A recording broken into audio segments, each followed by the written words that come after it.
আসসালামু আলাইকুম। সবাই কেমন আছেন? আশা করি অনেক ভালো আছেন। আমি অনেক ভালো আছি। এই যে দেখেন আমি শুটকি কাটতে নিছি। নিয়ে এই যে আজকে শুটকি দিয়ে ভাজি করবো। তাই একটা কড়াইয়ের ভিতরে একটা ডেকের ভিতরে আমি শুটকিটি মানে যে ভাজিয়ে নিব। ভাজার পরে তারপরে এই যে দেখেন এর মাঝে আমি মরিচ পেঁয়াজ রসুন কেটে নিছি, আলু নিছি সাথে কাটতে, আলু দিয়ে শুটকি ভাজি করবো।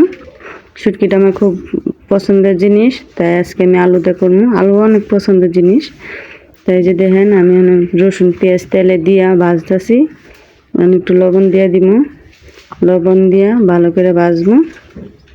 ভাজা তো একটু পানি দিয়া সাথে হলুদ দিব, মরিচ দিব, দেওয়ার পরে মশলাটারে কষামো ভালো করে। কষাইয়া তারপরে শুটকি দিয়ে আমি আগে থেকে ধুয়ে রাখছি। এই যে দেখেন ধোয়ার পরে এই যে অনেক মশলার ভিতরে কষাই দিছি, কষাই এখন দিয়ে দিছি।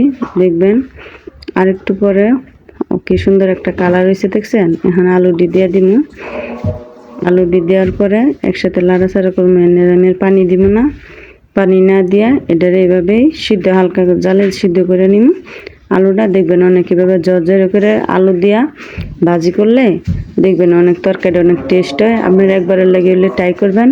আর আমার রান্না আপনাদের কাছে কেমন হয় কমেন্টে বলবেন।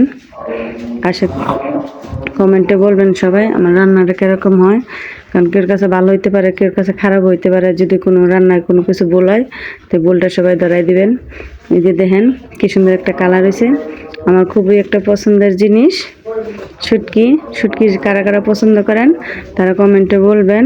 আর এই শুটকিটার নাম হয়েছে বাঁশপাতা শুটকি। তাই আমার খুব ফেভারিট একটা শুটকি, তাই এটাতে আমি এবার রান্না করছি। আমার বাসায় সবাই পছন্দ করে।